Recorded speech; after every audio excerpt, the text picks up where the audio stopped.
Bapak-bapak, ibu-ibu, para pinisepuh ingkang kawula hormati, alhamdulillah segala puji dan syukur senantiasa kita panjatkan kehadirat Allah Subhanahu wa taala atas segala limpahan nikmat yang Allah karuniakan kepada kita bersama. Alhamdulillah kita masih diberikan nikmat sehat, nikmat kesempatan, nikmat beribadah oleh Allah Subhanahu wa taala. Dan pada kesempatan kali ini forum yang pertama habis Lebaran. Saya mohon maaf kepada Bapak Ibu sekalian, para penisepuh, apabila ada kesalahan, kekhilafan selama saya berinteraksi dengan Bapak Ibu sekalian. Dan mudah-mudahan ibadah kita selama bulan Ramadan diterima oleh Allah Subhanahu wa taala sebagai amal kebaikan. Taqabbalallahu minna wa minkum sholihal a'mal wa ja'alana Allahu wa iyyakum minal a'idina wal faizin. Qulu amin wa antum bi khair. Bapak Ibu yang dirahmati oleh Allah, marilah kita awali majelis kita ini dengan sama-sama membaca basmalah. Bismillahirrahmanirrahim. Bapak Ibu yang dirahmati oleh Allah, ini adalah hadis yang ke-12 dari kitab Arba'in An-Nawawiyah yang ditulis oleh Imam An-Nawawi.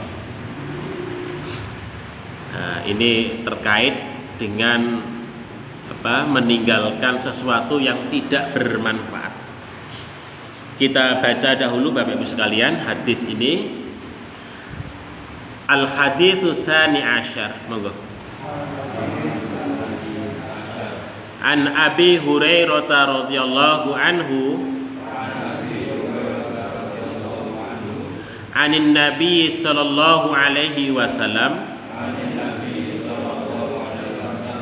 qala min husni islamil mar'i tarkuhu ma la ya'ni. Kita artikan satu persatu Bapak Ibu sekalian. Al-haditsus tsani asyar, hadis yang ke-12. Jadi sani itu yang ke, ya, yang ke-12, yang kedua. Asyar 10, maksudnya yang ke-12. Tingkatan ini, nomor yang modelnya tingkatan. Kalau yang tidak tingkatan itu kan isnata. Nah, kalau yang tingkatan adalah al-awwalu, as-sani, as-salis, itu tingkatan. An Abi Hurairah, dari Abu Hurairah. Abi dibaca Abi karena kedudukan kalimatnya itu adalah sebagai majrur, ya, sebagai majrur dari huruf jar sebelumnya yaitu an. Aslinya Abu, karena kedudukannya majrur dibaca kasroh itu, maka kemudian menjadi Abi. Abi Hurairah radhiyallahu an, mudah-mudahan Allah Subhanahu wa taala meridhoinya, anin nabiyyi, dari Nabi sallallahu alaihi wasallam. Nabiyyi juga sama dibaca kasroh karena kedudukannya majrur dari huruf jar sebelumnya yaitu an. Sallallahu alaihi wasallam, mudah-mudahan Allah Subhanahu wa taala memberikan salawat dan salamnya kepada beliau. Qala, beliau bersabda, ini orang yang ketiga. Qala yaqulu, ini fi'il madhi. Min, diantara husni, kebaikan Islamnya al-mar'i, seseorang. Min itu huruf jar, ya. Husni itu masdar dari kata hasuna yahsunu, husnan. Kalau sifatnya itu hasanun, ini masdar. Min, diantara husni, kebaikan Islami sebagai mudhof ilaih, ya, dari kata husni. Al-mar'i, seseorang, adalah Tarkuhu, dia meninggalkan, dari kata taroka yatruku. Ini fi'il masdarnya tarkun. Tarkuhu, meninggalkannya. Ma apa-apa la yang tidak yaknihi, berarti untuknya. Berarti untuknya. Yakni dari kata ana, yakni makna, itu kan makna, bermakna.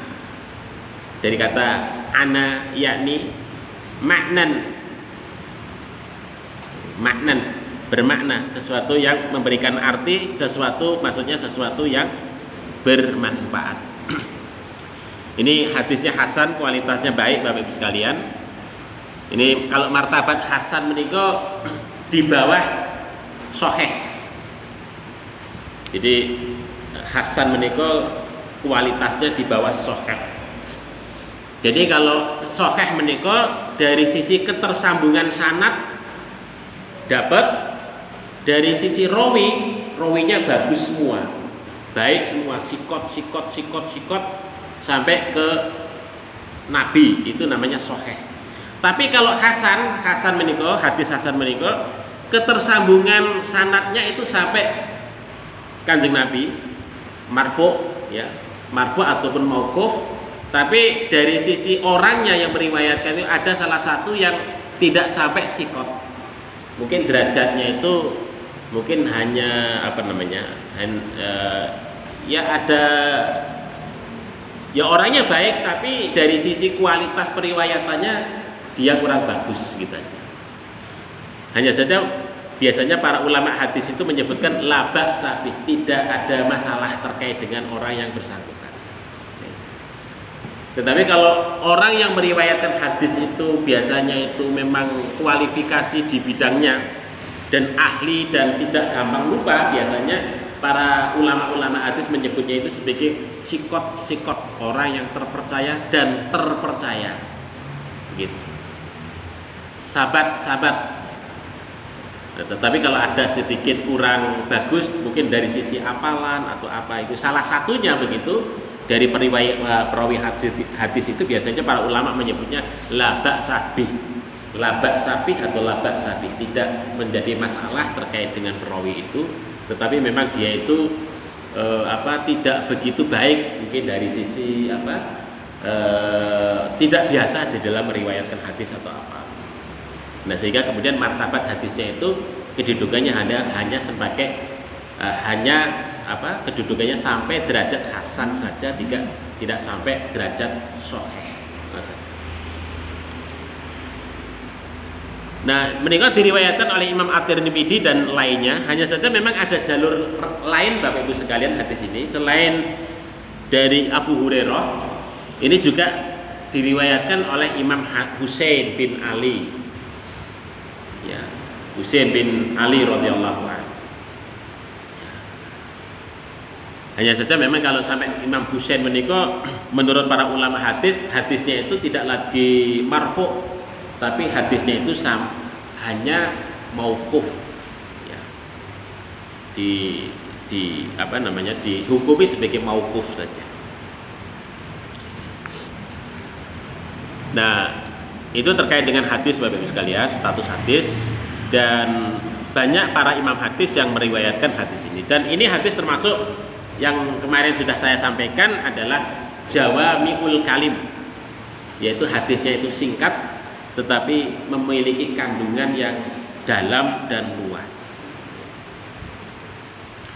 Bapak Ibu yang dirahmati oleh Allah, di dalam hadis ini Kanjeng Nabi Muhammad SAW menyampaikan tentang kebaikan Islamnya seseorang. Jadi di sini Kanjeng Nabi itu menyampaikan bahwasanya keislaman itu ada tingkat yang sangat baik, begitu. Berarti Islam niku, wong Islam itu ada yang tingkatan biasa-biasa kemawon, ada yang tingkatan yang sangat baik, begitu. Nah, tentu kita sebagai orang Islam ketika berislam itu adalah mencoba bagaimana sampai kepada tingkat yang ihsan, tingkat yang hasan, tingkat yang baik menika. Tidak sekedar melaksanakan syariat ala kadarnya. Ala kadarnya. Maka di sini disebutkan sebagai min husni, di antara baiknya Islamnya seseorang itu. Nah itu Kanjeng Nabi menyatakan begitu. Bapak Ibu yang dirahmati oleh Allah Subhanahu wa taala. Nah, saya merujuk dari pendapatnya Syekh Abdurrahman As-Sa'di. Ini yang dikutip juga oleh Syekh Al-Utsaimin dalam kitabnya Syarhul Arba'in An-Nawawiyah, ya syarahnya kitab Arba'in Nawawiyah. Beliau ketika menjelaskan kata min husni islamil mar'i itu, maka menyatakan bahwasanya yang namanya Islam itu adalah kumpulan kebaikan. Jadi beliau menyampaikan bahwasanya Islam itu adalah kumpulan kebaikan. Al-Islamu jam'u mahasin. Nah, Al-Islamu jam'ul mahasin. Jadi Islam itu adalah kumpulan kebaikan-kebaikan. Jadi artinya kalau seseorang itu berislam, berarti dia bisa menunjukkan kebaikan, ada nilai kebaikan, begitu. Nah, Syekh Utsaimin merujuk kepada surat An-Nahl ayat 90 menika, yaitu innallaha ya'muru bil adli wal ihsan. Nah, ini ayat ini sering setiap kali khatib, baik khatib Jumat ataupun khatib sholat Id ataupun sholat-sholat yang lain, biasanya ayat ini dikutip, innallaha ya'muru bil adli wal ihsan wa ita'idil qurba wa yanha 'anil fahsya'i wal munkar, dan seterusnya.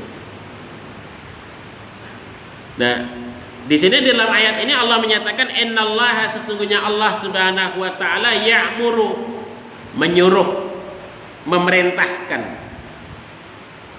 Ini fi'ilnya fi'il mudhari', Bapak Ibu sekalian, ya'muru, memerintahkan.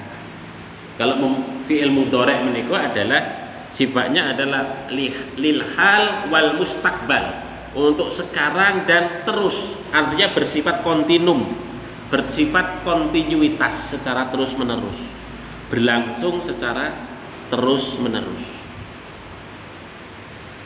Artinya bahwasanya Allah Subhanahu wa taala memerintahkan itu dari semenjak dahulu kala sampai yaumul kiamah, hari kiamat.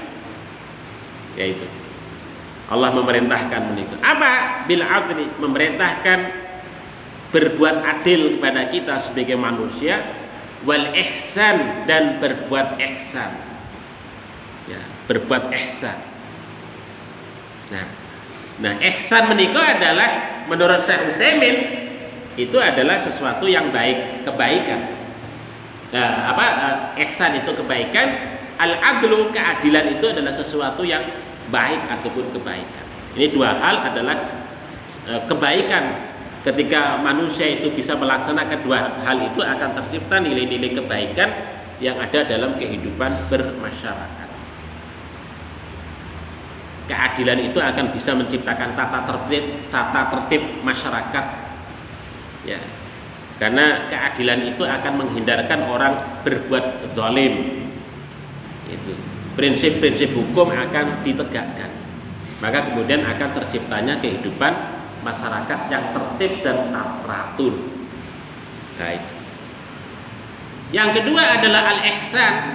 Al-ihsan itu perbuatan baik, ya, dan yang lebih baik lagi. Jadi ngeten Bapak Ibu sekalian, kalau yang namanya adil itu kan menempatkan sesuatu pada tempatnya, itu adil. Memberikan hak orang sesuai dengan haknya menika memang adil. Kenapa? Karena itu merupakan sesuatu yang harus diterima oleh yang bersangkutan, dan itu diberikan sesuai porsinya. Itu namanya adil. Gitu. Nah, ihsan lebih daripada itu Bapak Ibu sekalian. Kalau orang itu berbuat ihsan artinya itu adalah dia itu berbuat melebihi apa yang diharapkan. Itu. Pokoknya panjenengan bekerja sehari menikah dijatah 8 jam. Tapi kok jenengan melebihkan 1 jam, itu ihsan. Umumnya sehari target kerja itu mempunyai 10 hal. Tapi kok jenengan kita itu bisa menyelesaikan 12 hal, itu ihsan. Ngoten niku. Jadi ihsan itu adalah melebihkan kebaikan dari sesuatu yang diharapkan. Kita sebagai seorang pedagang umumnya ngasih timbangan 1 kilo pas. Nah, itu kan adil. Umumnya ngasih 1 kilo, nimbang 1 kilo persis, itu kan adil. Tapi orang yang ihsan tidak begitu, ditambah timbangan menika ditambahi melih. 1 kilo ditambah sakon. Nah, pun niki kula tambahi melih ya, tambahi melih. Ini ihsan. Melebihkan sesuatu yang yang seharusnya. Jadi kebaikan itu dilebihkan. Itu namanya berbuat ihsan. Nah, maka oleh sebab itu di dalam agama itu Allah Subhanahu wa taala menekankan perbuatan baik itu melebihi dari apa yang seharusnya. Bagi kita, bagi orang Islam tentu harus bisa mewujudkan hal itu. Karena apa? Karena kalau kita merujuk di dalam ayat-ayat Al-Qur'an, Bapak Ibu sekalian, sesungguhnya Allah Subhanahu wa taala itu menciptakan dan memberikan kepada makhluk itu sesuatu yang terbaik. Allah Subhanahu wa taala itu menciptakan kita sebagai makhluk itu, dia menyatakan ahsana khalqah. Jadi Allah itu menciptakan penciptaannya itu yang paling terbaik bagi kita. Memberikan hukum, Allah itu memberikan hukum kepada kita, juga memberikan hukum yang paling baik bagi kita. Wa man ahsanu minallahi hukman liqaumi yuqinun, kata Allah. Wa man ahsanu minallahi hukman. Siapa di antara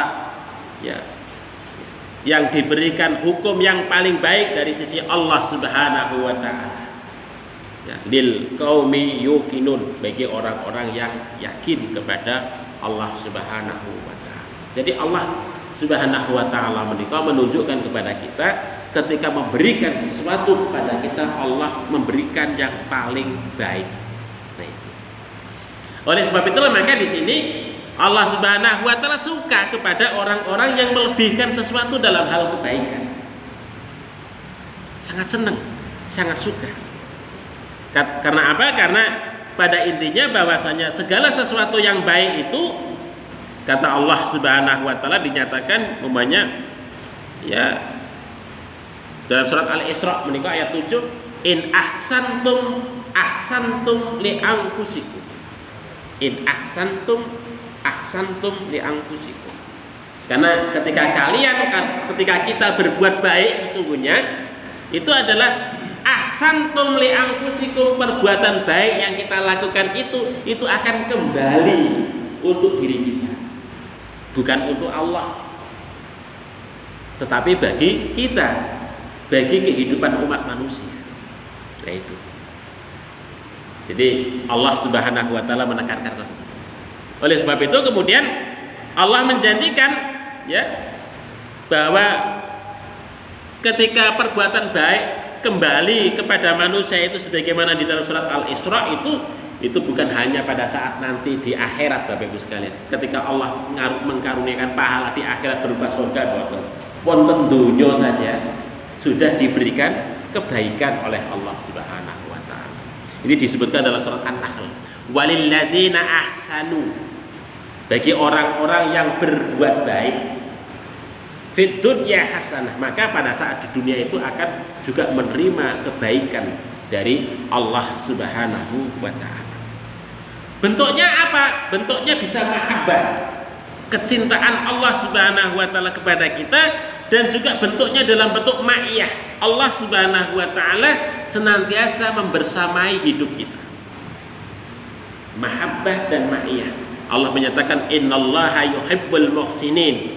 Allah menika seneng ya bagi orang-orang yang berbuat ihsan, berbuat baik. Seneng, cinta.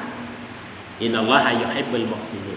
Dalam ayat yang lain, ma'iyah, innallaha ma'al muhsinin. Allah itu akan berpihak beserta orang-orang yang berbuat ihsan. Nah, membersamai kita, berpihak kepada kita bagi orang-orang yang berbuat ihsan.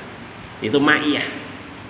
Jadi kebaikan Allah itu bentuknya kecintaan, bentuknya juga dalam bentuk ma'iyah. Kalau sudah Allah itu cinta kepada kita, kemudian ma'iyah kepada kita, membersamai kita, berpihak kepada kita, apa saja akan dikaruniakan oleh Allah Subhanahu wa taala kepada kita. Nah, intinya di sini Bapak Ibu sekalian bahwasanya kita sebagai seorang mukmin, sebagai orang Islam itu harus meningkatkan kapasitas diri kita, kesempurnaan ataupun kebaikan akhlak kita sebagai seorang mukmin ataupun sebagai seorang muslim. Karena yang namanya akhlak menika memang melampaui kewajiban yang kita tunaikan Bapak Ibu sekalian. Derajatnya. Ini kalau kita baca di dalam hadis Nabi yang diriwayatkan oleh Abu Darda, ya, sahabat Nabi Abu Darda menika. Kanjeng Nabi ngendika ngeten iki, la yudau, tidak diletakkan fil mizani, dalam timbangan, asqalu, yang lebih berat, min husnil khuluq, dari kebaikan akhlak. Nah, menika dari kebaikan akhlak. Wa inna husnal khuluqi, sesungguhnya kebaikan akhlak itu laya beluhu, maka sungguh melampaui. Ini ya belum melampaui apa? Bimasobihi, bi sahibihi, untuk orang yang memiliki husnul khuluq itu, darajatas saum wassolati, derajat sholat yang kita lakukan dan derajat puasa yang kita lakukan. Bapak Ibu yang dirahmati oleh Allah, itu ibaratnya derajat yang diberikan oleh Allah Subhanahu. Kalau kita memiliki kebaikan Islam yang kita tunjukkan, yang kita mampu peragakan dalam kehidupan sosial, itu derajatnya melampaui itu. Maksudnya kalau kita melaksanakan sholat jamaah 27 derajat ya, itu melebihi itu ya, melebihi itu derajat itu. Maksudnya ya kita itu melaksanakan sholat ya derajatnya dapat 27 derajat itu. Tapi ketika itu kita bisa menunaikan husnul khuluq ataupun husn yang lain menika, maka akan dilebihkan lagi pahala kita ketika kita bisa melaksanakan itu. Karena apa? Karena nilai spiritual sholat yang kita lakukan tidak sekedar urusan kita dengan Allah ya, tapi ketika akhlak itu sudah menjelma, bahwasanya kebaikan itu sudah bisa kita kita bagi, kita sharing untuk sesama. Artinya ketika kita bermunajat, berhubungan dengan Allah secara vertikal, tetapi akhlak menika adalah nilai-nilai yang ada di dalam hati kita, cermin dari hubungan kita secara vertikal menjadi sesuatu yang bersifat horizontal. Maka Allah itu melipat gandakan, layak beluhu itu kan, melampaui daripada derajat sholat, derajat puasa yang kita lakukan. Ngoten iki. Tapi jangan ngeten iki Bapak, kalau berakhlak baik kan sudah derajatnya melebihi orang puasa dan sholat, berarti saya nggak perlu puasa dan sholat. Bahwa maksudnya bukan begitu.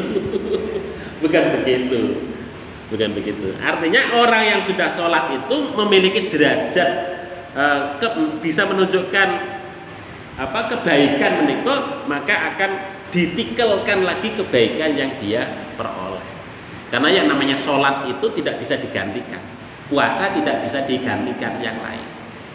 Karena itu kewajiban kita kepada Tuhan yang tidak bisa digantikan dengan kewajiban-kewajiban yang lain. Bapak Ibu yang dirahmati oleh Allah Subhanahu wa taala. Nah, salah satu kebaikan Islam seseorang itu dalam hadis ini adalah tarkuhu, meninggalkan dia itu malah yakni segala sesuatu yang tidak memiliki makna, segala sesuatu yang tidak memiliki manfaat, atau segala sesuatu yang bersifat kesia-siaan. Saya membaca dalam kitabnya Imam Ibnul Qayyim Az-Jauziyah. Kitabnya itu judulnya adalah Al-Fawaid, halaman 111 112. Ini paragraf itu saya copy wonten mriki. Diterangkan ngeten niki. Ini ada 10 perkara menurut Imam Ibnul Qayyim Az-Jauziyah. Jadi yang harusnya bagi manusia itu untuk kemudian meninggalkannya. Beliau menyatakan faslun, ya, fasal asratu asya'in do'iatin, ada 10 hal, asratu asya'in, ada 10 hal do'iatin yang sia-sia, la yang tidak yantafi'u bermanfaat biha, 10 perkara itu. Jadi ada 10 perkara yang sia-sia, yang mana 10 perkara itu tidak memberikan manfaat bagi kita sebagai manusia. Apa itu? Kata Ibnu Qayyim, ilmun la ya'malu bihi, ilmu yang tidak diamalkan.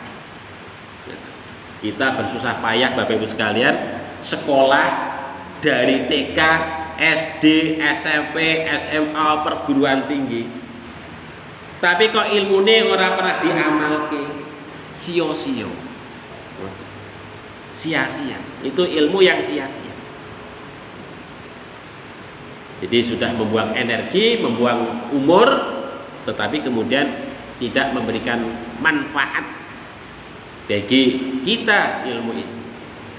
Makanya padahal ilmu itu Bapak Ibu sekalian, itu ilmu adalah merupakan jariah kalau bisa kita amalkan, kalau bisa kita tularkan, gitu kan? Di dalam salah satu hadis Nabi kan dikatakan, ya idza mata banu adama in qata'a amaluhu illa min salas, shadaqatin jariyatin au ilmin yuntafa'u bih, ilmu yang bermanfaat, au ilmin yuntafa'u bih, ilmu yang bermanfaat. Nah, ini di dalam hadis Nabi, dalam yang diriwayatkan oleh Anas bin Malik menyebutkan Kanjeng Nabi Muhammad sallallahu alaihi wasallam mengajarkan doa. Doa nipun menika, Allahumma inni a'udzubika min ilmin la yanfa. Ya Allah, aku mohon perlindungan kepadamu min ilmin, dari ilmu la yanfa, yang tidak bermanfaat, wa amalin la yarfa la yurfa, dan amal yang tidak bisa naik, maksudnya tidak diterima oleh Allah, wa qalbin la yakhsha, dan hati yang tidak pernah bisa khusyuk, wa qaulin la yusma, dan perkataan yang tidak pernah didengar.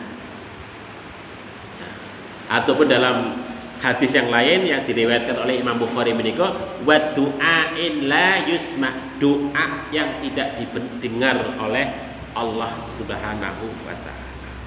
Ini donga Bapak Ibu sekalian bisa kita baca mungkin pada setiap saat, apakah habis sholat dan lain sebagainya itu. Ya mudah-mudahan ilmu, amal, ataupun hati, ataupun apalah begitu, sehingga kemudian apa yang kita inginkan itu betul-betul bisa diijabah oleh Allah Subhanahu wa taala. Terutama ilmu gitu ya. Ini ilmu yang tidak diamalkan ini. Makanya di dalam surat As-Saff ini kan di Rasulullah sallallahu Kanjeng Nabi Allah Subhanahu wa taala itu kan menyatakan, ya ayyuhalladzina amanu lima taquluna ma la taf'alun. Jadi dalam ayat yang ketiga itu, ya ayyuhalladzina amanu lima taquluna ma la taf'alun. Hai orang-orang yang beriman, lima taqulun, mengapa kalian itu mengatakan sesuatu ma la taf'alun, tetapi tidak kamu kerjakan. Kaburo maktan indallahi an taqulu ma la taf'alun. Kata Allah Subhanahu, kaburo maktan, sungguh itu kedurhakaan yang begitu luar biasa ketika kalian mengatakan sesuatu tapi kamu sendiri tidak melakukannya. Memang di dalam syariat ilmu itu harus bermanfaat, artinya diamalkan dalam kehidupan nyata, sehingga kemudian memiliki nilai bagi peradaban umat manusia. Kemudian yang kedua Bapak Ibu sekalian, wa amalun, dan amal la ikhlaso, tidak ada keikhlasan fihi di dalam amal itu, wala iktida'a, dan tidak ada contoh. Amal, kita melakukan ngamal, tetapi boten enten keikhlasan ketika kita itu mengerjakannya. Itu sia-sia Bapak Ibu sekalian. Wis kita itu ngamal capek, energi, waktu, umur ngamal, tapi orang enek keikhlasan, sia-sia. Wala iktida'a, kok kemudian amal itu umpamanya dalam kaitannya dengan ibadah, amal itu kok boten enten iktida', boten enten panutan yang kita tiru. Maksudnya orang enek contohipun wonten ngarsanipun Kanjeng Nabi Muhammad sallallahu alaihi wasallam ngoten niku, maka amal yang kita lakukan menika sia-sia. Ini terutama dalam kaitannya dengan ibadah. Nek ibadah niko harus ada iktidak, wonten contohipun. Ya. Nek boten enten contohipun berarti sia-sia. Ngoten. Ya salat, kita mengerjakan salat ngeten iki karena ada contohnya dilakukan oleh Kanjeng Nabi Muhammad, para sahabat dan lain-lain ini pun ada contohnya.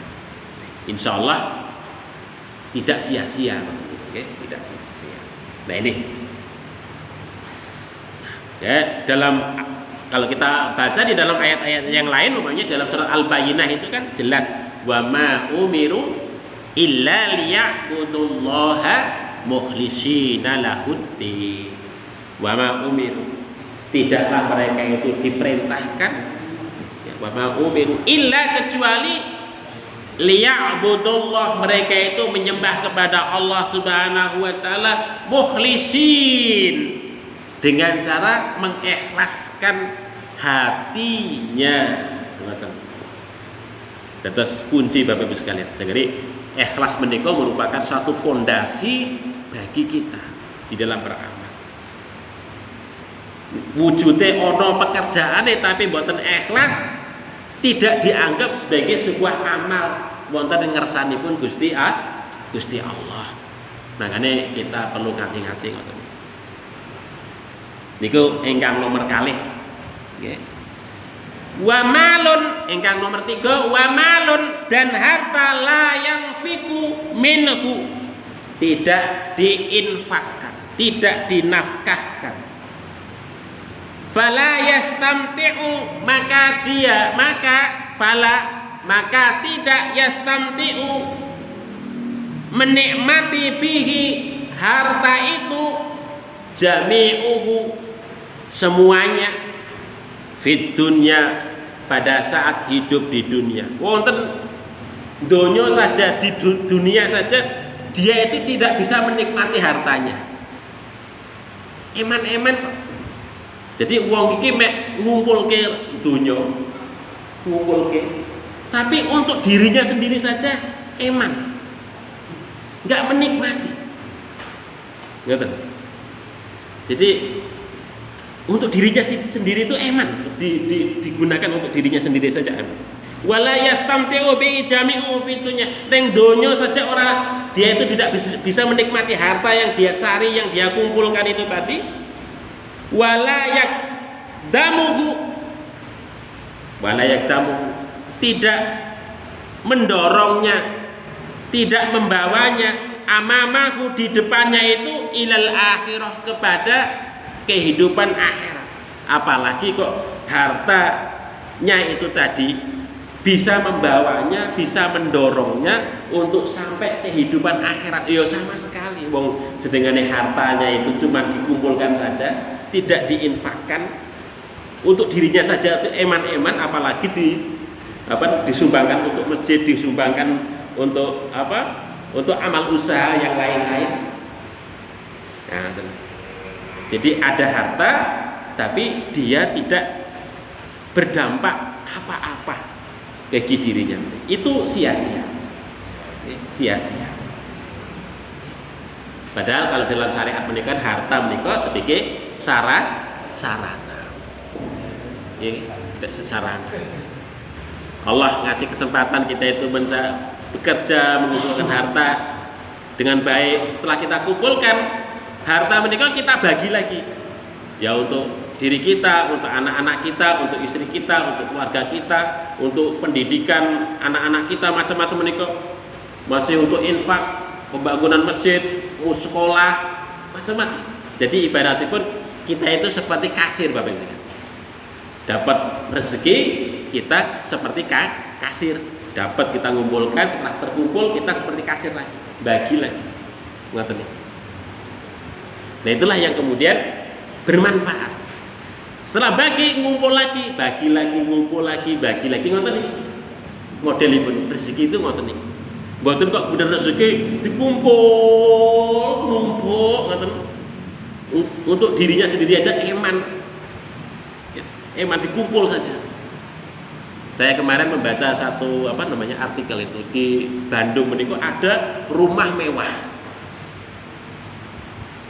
Sampai 20 tahun ditinggalkan penghuninya, nggak ngerti yang ngopeni rumah itu siapa. Penghuninya itu dibal-bel, nggak pernah nggak pernah nongol, nggak pernah ketemu. Lengkap rumahnya tuh tingkat 3, Bapak Ibu sekalian. Mungkin ya ratusan, bahkan mungkin miliaran sekarang. Mobilnya itu juga ada. Mungkin yang pemiliknya itu identitasnya nggak jelas ya, orang yang ngopeni itu. Akhirnya 20 tahun berlalu karena nggak dibel-bel itu sama yang ngurusnya itu nggak pernah datang. Akhirnya kemudian dibiarkan aja sama yang sampai rusak.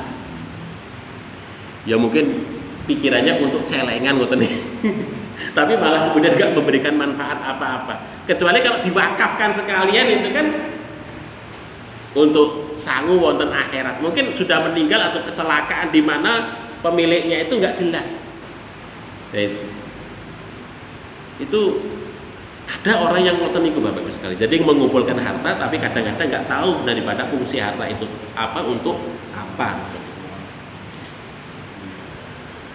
Kemudian selanjutnya Bapak Ibu sekalian, malun wa qalbun, hati farihun yang kosong min mahabbatillahi, dari kecintaan kita kepada Allah, wasyauqi ilaihi, dan kerinduan kepada Allah, wal unsi bihi, dan kedekatan kita kepada Allah. Masya Allah Bapak Ibu sekalian, kita itu diparingi ati nggih Bapak Ibu sekalian. Tapi wonten ati menika diisikan macam-macam. Ibaratipun ati menika seperti wadah. Bagi orang yang beriman diajarkan oleh Kanjeng Nabi Muhammad, oleh Allah Subhanahu wa taala di dalam Al-Qur'an, kita untuk mengisi hati menika dengan zikir, dengan ingat, dengan memenuhi kalimat-kalimat thayyibah di dalam hati kita. Ala bi dzikrillahi tatmainnul qulub. Ingatlah kepada Allah, karena dengan ingat kepada Allah itu akan menenteramkan hati kita. Jadi manusia dikasih hati oleh Allah Subhanahu wa taala farihun, tapi kosong. Min mahabbatillahi, dari kecintaan dia kepada Allah. Wa syauqi ilaihi, apalagi kok rindu. Ora enek belas rindu. Kangen karo Gusti Allah nggih mboten pernah. Nek wong kangen karo Gusti Allah nggih seneng salat jamaah, ngebeki masjid, ngebeki mushola. Itu rindu karena senantiasa ingin bertemu dengan Allah Subhanahu wa taala. Wal unsi menika berdekat-dekat, bermesra-mesra. Wal unsi bihi, dengan Allah Subhanahu wa taala, dengan berzikir dan seterusnya. Jadi cara mengisi hati ngoten niku. Tapi bagi orang-orang kafir kok ya tidak ada ya disebut nama Allah saja kepanasan. Panas orang-orang kafir mereka, apalagi kok sampai rindu nggih mboten blas babar blas ngene. Ya. Nah itu. Kemudian yang selanjutnya wa badanun mu'tilun, badan kita diparingi badan menika mu'tilun yang kosong min ta'atihi dari ketaatan kita kepadanya wa khidmatihi dan melakukan kekhidmatan kepadanya. Kita diparingi badan sehat itu ya tujuannya dalam rangka untuk ngibadah ngeten jihad wonten jalan Allah, dakwah wonten jalanipun Allah Subhanahu wa taala, bekerja dalam rangka untuk menanam kebaikan. Tetapi sayang banyak manusia yang diparingi sehat, diparingi badan yang bergas kadang-kadang untuk maksiat kepada Allah Subhanahu wa taala. Maka badan yang baik menika menjadi sia-sia. Kemudian wa mahabbatun la tatkida. Mahabbah ya, kecintaan yang tidak ada dikaitkan. Tatkid itu kait, ini menjadi bahasa Indonesia apa? Kait menika gini saking bahasa Arab. Tatkid dari qayyada yuqayyidu, qayyid kait, takyid tidak ada dikaitkan biridhoil mahbub, dengan keridhaan yang maha dicinta, maksudnya Allah Subhanahu wa taala. Bapak Ibu yang dirahmati Allah, kita kan diparingi rasa cinta niku merupakan kodrat. Ya, cinta kepada pasangan hidup, anak-anak, cinta kepada harta, itu kodrat, hidup fitrah. Tetapi bagi orang yang beriman bahwasanya kecintaan pasangan hidup, harta, anak-anak itu kan sementara. Nah, kecintaan yang tertinggi menika adalah kecintaan kita kepada Allah, dan kecintaan yang sementara menika bagi orang yang beriman dikaitkan dengan kecintaan kita kepada Allah. Mengapa kok kita cinta kepada anak kita? Karena Allah memerintahkan untuk kita menyayangi anak-anak kita. Karena Allah memerintahkan kepada kita untuk mendidik anak-anak kita. Mengapa Allah Subhanahu wa taala memerintahkan cinta kepada pasangan hidup kita? Karena Allah Subhanahu wa taala memerintahkan kita untuk menikah. Fankihu ma tobalakum minan nisa. Kita diperintahkan oleh Allah Subhanahu wa taala untuk mencari pasangan hidup. Ya, pasangan hidup itu kita dapatkan karena faktor kecintaan yang ada di dalam diri. Jadi cinta yang sementara dalam konteks hidup di dunia itu bagi orang yang beriman dikaitkan dengan kecintaan kita kepada Allah Subhanahu wa taala, sehingga kita takut di dalam kecintaan yang sementara itu melanggar aturan-aturan syariat. Kalau tidak, maka kecintaan yang sementara itu akan menghancurkan kita, Bapak sekalian. Cinta kita kepada harta yang berlebihan, maka kita mendorong kita akan korupsi, akan mencuri, akan mendolimi orang. Itu kan? Tetapi kalau cinta kita kepada Allah dikaitkan dengan kecintaan kita kepada harta, Allah memerintahkan kita untuk bekerja memang. Mencari harta itu kewajiban, tapi dengan jalan yang halal dan baik. Kita akan mentaati aturan-aturan Allah Subhanahu wa taala. Demikian juga pasangan hidup, demikian juga anak-anak kita dan seterusnya. Kalau tidak, maka menjadi akan sia-sia belaka. Kemudian yang selanjutnya wa waqtun mu'tilun an istidraki faritihi au iktinami birrin wa qurbatin. Waktu yang mu'til, waktu yang kosong, an istidraki faritihi, untuk mendapatkan sesuatu yang bisa melampaui ya, yang bisa melampaui au iktinami birrin, atau mencari sesuatu kebaikan atau kurbatin ataupun kedekatan kepada Allah Subhanahu wa taala. Jadi kita diparingi wekdal, waktu dari lahir sampai kemudian kita meninggal dunia itu adalah merupakan waktu bagi kita. Apakah waktu itu kita manfaatkan dengan baik dalam rangka untuk iktinamu birrin, mencari kebaikan, wa qurbatin, ataukah kedekatan kepada Allah Subhanahu wa taala ataukah tidak? Kalau itu tidak kita lakukan, berarti waktu yang Allah karuniakan kepada kita menikah itu akan menjadi waktu yang sangat sia-sia sekali.